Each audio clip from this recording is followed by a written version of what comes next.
Hey guys, welcome back. In this video we're gonna talk about scenarios. Scenarios are used in communicating to a node. In the previous video series we talked about executing a basic command job where we put in some configuration to communicate to a device like this. Executing the desired command or multiple commands or templates if you will. This is where we left off. So we're going to continue right here in telling you that every command you do or everything you do will be using a scenario. This is identified by the task command which you see at the bottom of the screen. In this case the task is basic command job. I'm going to execute this now so you can see what else is happening underneath. So let me schedule this. And we're going to have a look on what is actually happening. So this is running in the background, that's all fine. We're going to have a look at scenarios. Go into operate, scenarios, and here you will find the same name, which is basic command job. So diving in here, we see a couple of things. You see some syntax highlighting that will help you. What we see here is a description, just giving a name to it, which can help you identify if you have multiple scenarios or commands that you are executing, and you will see those back in the logs. So here is the special one, or the one that is actually pushing the configuration to a device. You'll see a bunch of flags that are needed, that are required to communicate to the device, which you don't have to worry about. This is all happening under the radar, but you can have a look at the wiki and we'll provide the URL where you can see what each of these flags mean.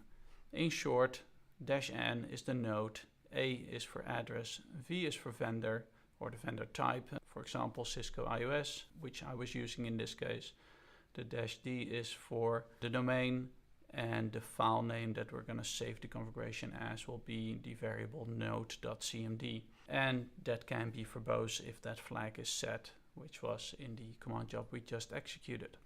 So all of this will just use the configuration line that we set, the NTP server in this example, and it will push that configuration towards the device. If an error would occur in that process, we can capture that by line number 4, which says if the Boolean check on the variable error is true, we will go into this section. So therefore we would execute line number 5 and 6.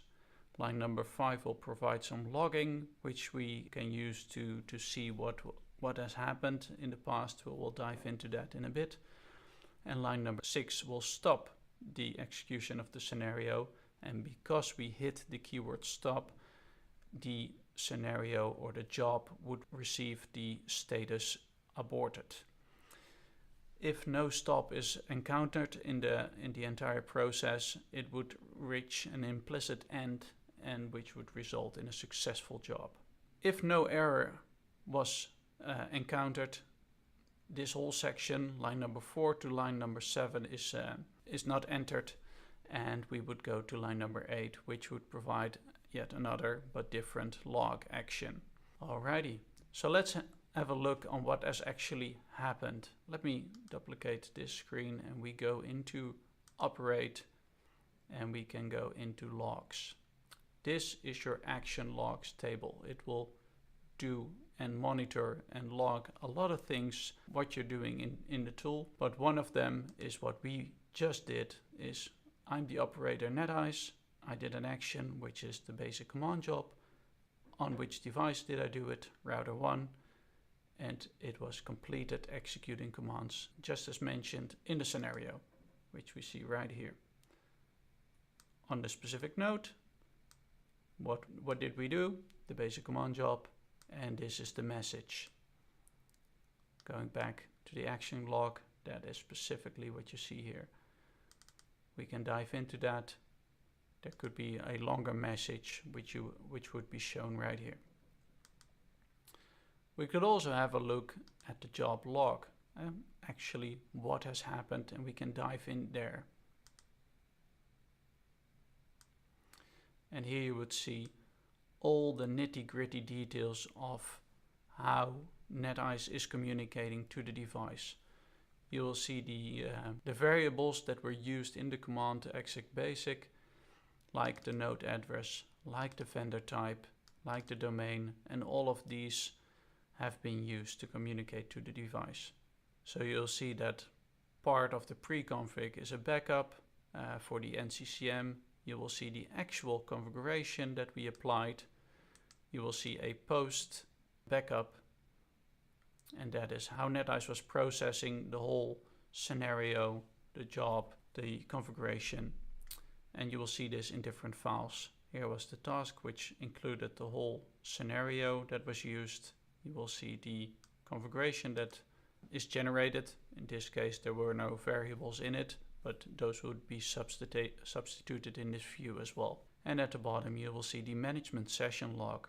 So this is actually how you as a user would be typing it on the CLI, which was used to communicate to the Cisco IOS device, including the command that we did, the NTP server, including the backups that have been done.